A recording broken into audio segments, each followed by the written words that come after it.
Native content campaigns that rock. We have Jarrod Dicker, head of commercial product and operations at RebelMouse, who's powering the social engagement for our event. Tessa Gould, the Huffington Post Media Group's director of native advertising. Adam Ostrow, the chief strategy officer at Mashable. And this is going to be moderated by Avi Savar, the chairman and founder of Big Fuel, making his return to the Westchester Digital Summit. So let's give him a big warm welcome.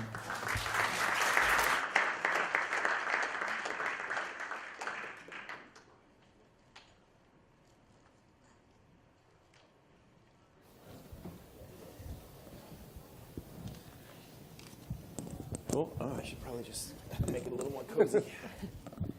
All right. Hi, everybody. So I'm Avi Savar, founder and chairman of Big Fuel. We're a social media agency based in New York City. I'm going to let my esteemed panel introduce themselves very briefly, and then we'll get right into it. Take it away, Jarrod.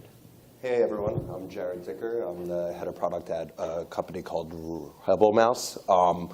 We started as an aggregation and curation social technology, and I'll get to it later in the panel, but we've really grown a lot in terms of helping small businesses to large publishers and brands really bring all their assets together and make actionable decisions in terms of distributing that, all that information. So. Hi everyone, I'm Tessa Gould. I'm the director of native advertising at a little publication called the Huffington Post. Just a little one. Just a small little one. So I run both the native advertising division in terms of like it being a monetization strategy for the Huffington Post. And part of that is we have an in-house studio called HuffPost Partner Studio that I oversee. So that's a dedicated team of like writers, copy editors, designers, social media strategists that sit on the business side of the Huffington Post, and they create content for brands that live on our platform. And I'm Adam Ostrow. I'm Chief Strategy Officer at Mashable. We're a digital media company founded in 2005. I've been there since 2007. Grew up on the editorial side, was our editor-in-chief for 4 years, then moved over to business and strategy about 3 years ago. Yeah. Part of which entails running our branded content team, which develops creative solutions for brands on the site. Cool. So let's kind of jump right into it. I'm gonna I'll level set for a second and kind of introduce the idea of native advertising and what it is for the folks here and why it's important, and then dive right into some of the key challenges, kind of where the world is going as it relates to branded content, and the idea being the need and importance of native advertising today, more so than I think ever. Native advertising's been around for a very long time. It's not a new concept by any means. I think we've just labeled it something new, and it's taken a center stage, if you will, based on the fact that the way consumers are ingesting media has changed dramatically. And for the longest time, publishers have had a kind of walled garden approach to their content, based specifically around the idea that their monetization strategies were driven by display advertising. So the idea is I'm going to amass a large audience. I'm going to bring those people to my site where they're going to read, ingest, consume my content, and I'm going to serve up ads alongside that content in order to generate revenue.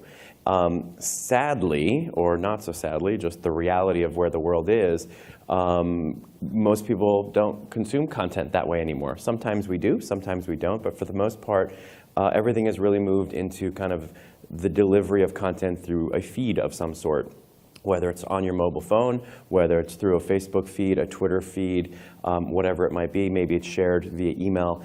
Whatever it might be, the way content is coming into our lives has changed dramatically. And that posed a pretty significant problem for publishers who were making their money through a traditional display model. And so now native has come into the limelight as a way for publishers to kind of monetize the feed. And I think that's some of the stuff that we're going to talk about today. And let's kind of dive into it. Adam, you've been with Mashable for a long time. You've seen a lot of the migration that I just kind of alluded to. You guys have always been ahead of the curve for the most part. And so give me a little bit of kind of that background in terms of how you've seen that migration happen and how you are now advising your brand partners as it relates to branded content, What strategies are you implementing? Kind of give me your state of the union. Sure. So like you said, I mean, branded content's been around a long time. If you go back to the Guinness Book of World Records, that was actually created by the Guinness Brewing Company. So, you know, and in Mashable, it's been part of our business model since very early on, since near the time that I started. And our view, because we consider ourselves both a media company, but also a product and technology company, has always been to create an offering that's both good for readers and good for advertisers. So it started out very much with that notion in kind of the 2007, 2008 timeframe when Mashable was, I would say, much more of a vertically focused technology and social media site than we are today. But what that entailed was creating content. So American Express, for instance, is one of our first big advertisers.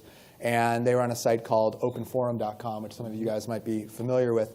And what we did with American Express is essentially create content that lived both on Mashable and on Amex, basically talking about how small businesses can utilize social media. So content that's very relevant to our readers, but also very relevant to the audience that American Express is trying to reach. Now, how that's evolved over the last few years, building off some of what you said, we've seen Mashable's audience move to being more than 50% of our readers consuming content on their mobile devices. And if you look at what people are doing primarily on their mobile devices, it's accessing social networking sites, places like Twitter and Facebook, living in the feed, so to speak. So for us, it's become incredibly important both for our content to find out or figure out ways to really connect with the audience in the feed. So Mashable's always been very aggressive in our use of social as a distribution platform. So we're one of the largest media brands on Twitter, on Facebook, but also emerging platforms like Vine and Instagram and Pinterest. And what we've done on the branded side is we launched a redesign on our site about a year and a half ago at this point, where we essentially take those branded content programs that we're doing and move them into the feed on Mashable. So we now have a responsive design, which means essentially we optimize the experience on Mashable for the device that you're on.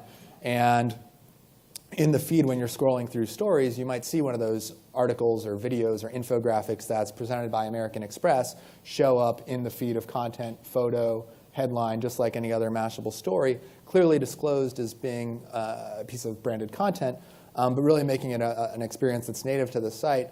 But it starts with good content, creating something that our readers are genuinely interested in and want to consume and ultimately share with their friends. Right. So, you know, as we kind of move into this new world order, you know, consumers, essentially the difference between advertising and content is going to become indistinguishable. Where are you seeing this content coming from? Are you creating most of it? Are brands coming to you with content that they already have? What is, you know, Tessa was talking about a studio that they have built specifically to create. What are you seeing in that area? It's a bit of both. So we have both a branded content team and a creative services team in-house that helps develop these programs. So you know, essentially the process is often brand comes to us is looking to reach a certain demographic, certain type of audience with a certain type of theme.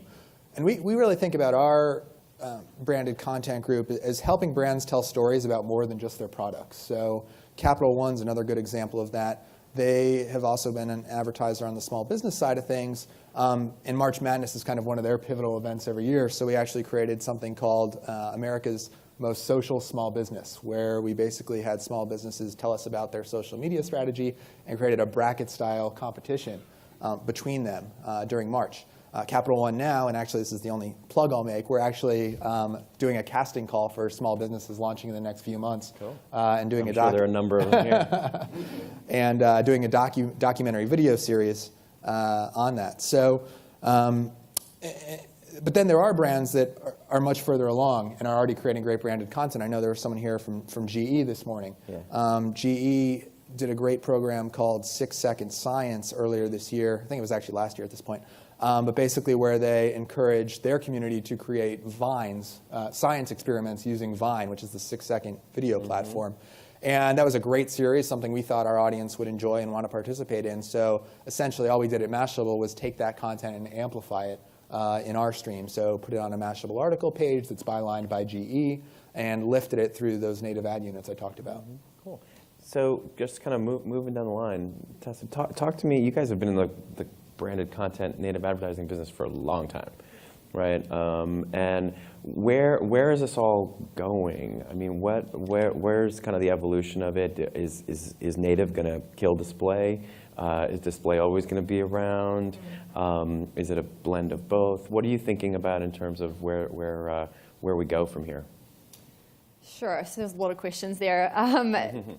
First of all, like, where is it going? So the Huffington Post has been doing native advertising since 2010. It's just back in 2010 we didn't call it native advertising, right? So it isn't really anything new. It's really just the evolution of like content for brands in stream in a digital platform. That's really the evolution of it. Interestingly, though, even though we've been doing it since 2010, I'd say like at any given time, and this is still the case today, roughly 70% of our customers, I think, are first-time native clients. So there are still a lot of brands out there that aren't doing a lot with content and are still looking, like to experiment with this format.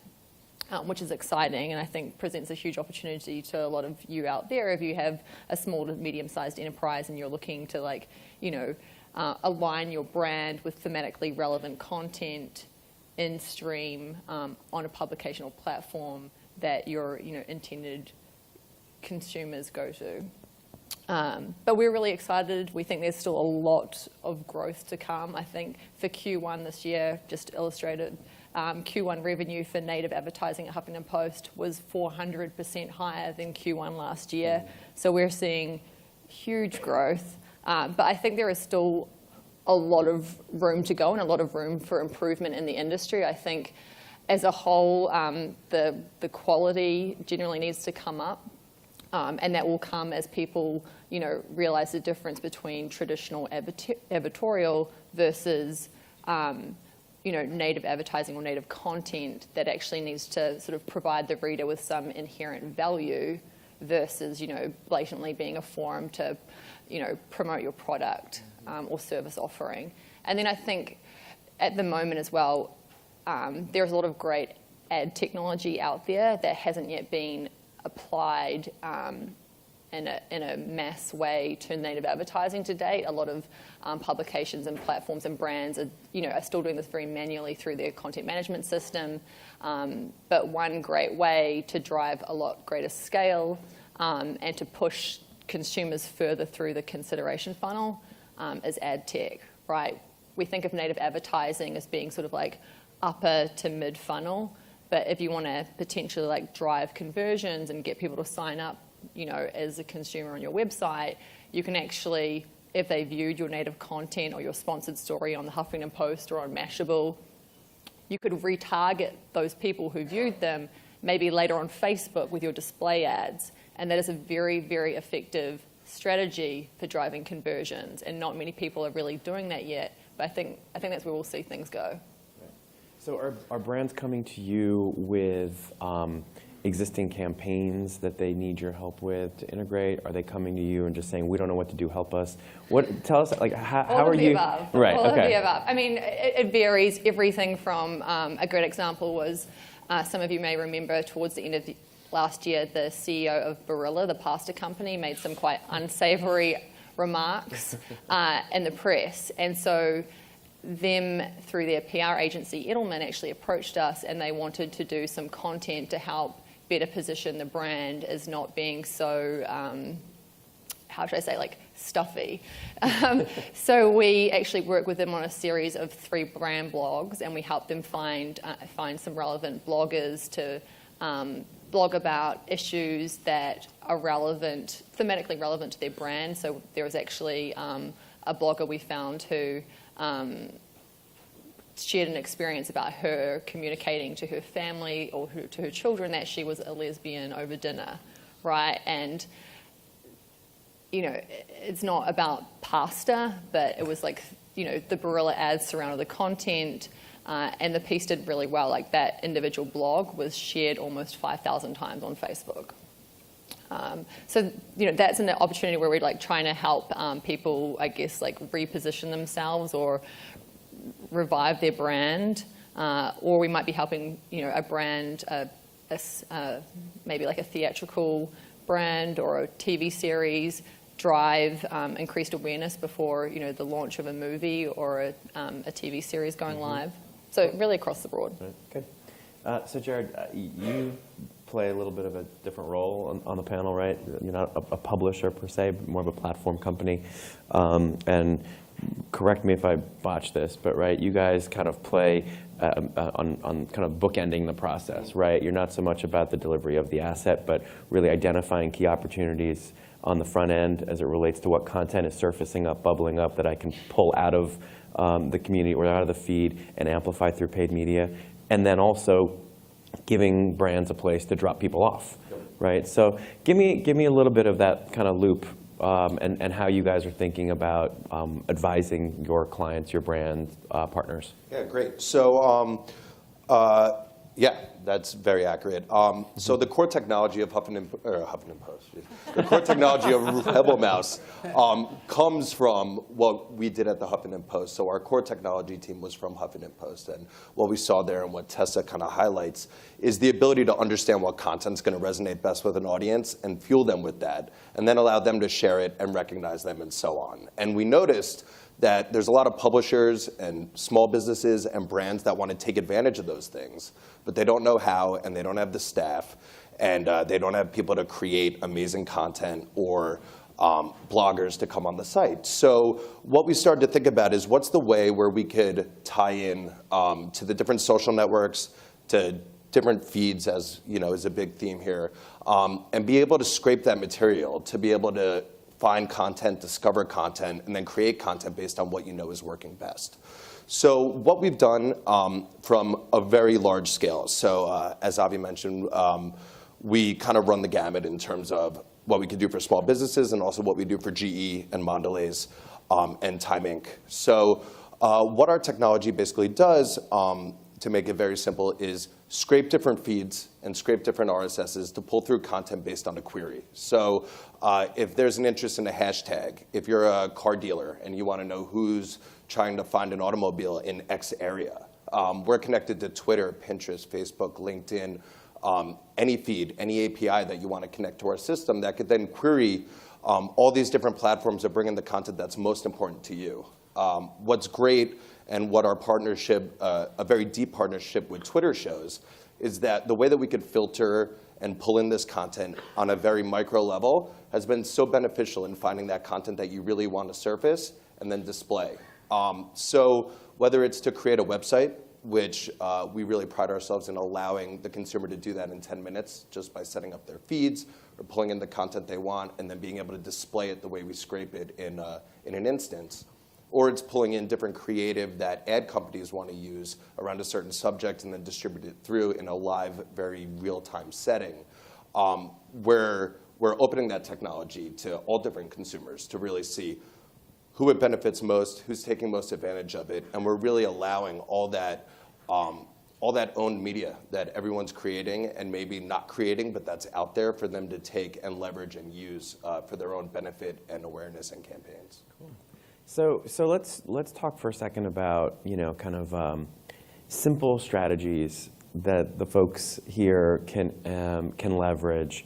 If I'm a brand, small, medium-sized business, and I don't have the big bucks to advertise on AOL, or maybe I'm working towards that goal. What are some things that that I can do today, tomorrow, next week to start thinking about my content strategy, to start thinking about amplifying content externally? And let's start kind of Adam. Like, give me some advice. Yeah, I mean, some of the businesses we profile in that series I just talked about, I mean, certainly would encourage people to check it out in terms of our small business challenge. I mean, they're not businesses, they can go spend tens of thousands of dollars on a branded content campaign. But what they can do, which is really one of the great things that's starting to develop with social, is targeting, right? So if you're kind of a business that is only serving folks in a particular region, what you can do is create content. And we actually do this at Mashable. If you create content that's particularly relevant to a certain geography, being able to target that, put a little bit of paid media behind it. Because one of the things that's so important to remember is, certainly on Facebook, but you're starting to see this on other platforms as well, is even if your business has tens of thousands of followers, you're not necessarily reaching all of them with each update. In fact, you're probably only reaching about 10% of them, I think is around where the number falls right now on average. So it's really important to develop content that people are going to want to share. On Facebook, the concept is called EdgeRank, essentially, where Facebook's algorithm is deciding what to show to people based on the level of engagement with that content. So it's really important that you create content that's engaging, that people are going to want to share. And at a tactical thing, some of the things that we've seen work particularly well with our updates are having really strong visuals, also having really engaging prompts and headlines. You do need to be active with it, because I think one thing you often see is feeds can be just nothing but promotions or headlines and links. So it's really important to create, I think, engaging content, visual content, stuff that people are going to want to share and like on these social platforms. Okay. So, and once I create it, right? So I'm a law firm. I create a piece of content that I think is relevant to my core customer and M&A or real estate or whatever it might be. What do I do with it? So I now have this asset. What's next? Where am I going? How am I distributing? How am I thinking about getting it into the hands of people that I want to see? Give me a... It really depends on whether you have any money, right? So if you have money, then obviously there's like paid distribution strategies you could be using. You could, depending on the content and what you're doing, you could, promote it on LinkedIn or Facebook, Twitter. You could be working with a particular publisher. We do sponsored brand blogs. So if you're a brand and you want to actually pay for some content or a blog that you've written to appear on the Huffington Post, you can do that. Or you could pay us to create something for you. There's a lot of options. I think one of the tough things for brands is that people may already do this stuff, but brands aren't really doing a good job of measuring the success of their individual efforts, and then taking those insights from each effort and using them, towards applying them towards the next campaign. I think people are trying to do a lot and spread themselves really thin when they should be focusing on doing less pieces and being a little bit more careful about what they do, what they say, and where they distribute them. Right. So, and Jarrod, in addition to creating content, I can also curate content. So let's talk a little bit about curation strategy, right? So I may not need to create a white paper or a video or something. There's a ton of stuff out there that already exists. How do I leverage that to benefit me? Yeah, totally. So I think what's great, and especially what our technology is looking to do, is that you're able to go out and find the content that's most relevant to you, and also have tools in the background, in the back end, that then engage that audience to get them to come back. So what we basically do, if you're a small business or a type of company and you want to see what the conversation is around certain content, whether it's a Facebook platform, a Twitter platform, or content that's just in search and on the web, to be able to pull that in, but then also have the technology to then send an app mention automatically, or send an email alert or an Instagram shout out that says, hey, check it out, you're featured on myblog.com or my website about X. And then they go there, they're like, oh my God, this is a business in my community, I didn't know about them, they're featuring me. You kind of build this relationship in a very automated way, where it's very difficult, especially with the small business and the staffing, and to be able to understand, oh, I have a Twitter person, I have a Facebook person, I have people that are going to do email and outreach and stuff like that. So what we're looking to do is really make that technology easy. And also on the buying side, as Tessa said, it always works well when you have a lot of money to spend and take that information that you have and boost it. But what we also look to do on our back end is pulling in that content, seeing what's working best, being able to recognize the audience, and then also being piped into Twitter, Facebook buying, so that if there's a post that's doing really well, or it's about to go viral, or it's going to be great for your business and there's great chatter about it, to be able to just press a button and then push it onto Facebook or push it onto Twitter with a small buy and see how it performs. We not only are monitoring how that content's performing on your .com or your mobile site or your app, but also how that content's performing on its native channel as well. So there could be a lot of chatter. There could be an influencer that says something amazing about your business with 5,000 Twitter followers that you never knew about. Then now you're then able to go out, say, thank you so much, recognize this, and now you have somebody that has a strong affinity with your brand that's influential on social without having to pay any money. That's something we do aggressively too. When you see a piece of content starting to take off or showing signs of potentially being something viral, is making sure we amplify that on our most valuable channels, sometimes putting paid media behind it as well. Because what we found is if you have content that's a dud, there's no amount of money that can save it. It's going to save it. So it's very important, I think, to focus on the winners and kind of cut the losers as soon as you can. Yeah, I couldn't agree more. It's a big part of our strategy. Before we even recommend paid media, is to, back the winning horse, right? So you put 2-3 pieces of content in market, see how people are reacting, and there's a term thrown around. I'm not sure if it's actually means what it is, but it's the viral coefficient of the content that you're distributing. So the idea is you put a piece of content, 3 pieces of content in the marketplace. 1 piece of content is not getting shared at all. 1 piece of content for every 10 people that see it is getting shared once. The last piece of content for every 10 users is getting shared 4 times. So you want to back that with paid in order to benefit from the uptick on the earned. And so is that something that you guys are looking at on a regular basis as you advise your clients? How are you thinking about that as it relates to, the development of content? Are you creating multiple pieces of multiple assets for every campaign? Well, we've actually, we've built technology to try to solve that problem. So we built our own predictive analytics platform that we call Velocity that does a number of things. On the editorial side of the company, it's monitoring the web and seeing kind of the stories that have viral potential, which informs our editorial team. These are things you might want to consider covering. And then on the distribution side, it helps determine how our homepage is organized. And also on our social side, what I was just talking about in terms of which stories that Mashable has published, should we be sharing, should we potentially be putting some paid media behind? And we're also looking to do some of that, tying that back to our branded content campaign. So instead of being in a very, I would say, dated model where you're just buying a set number of impressions, moving it to where a client has a piece of branded content that's really taking off, why not back that further? Yeah, absolutely.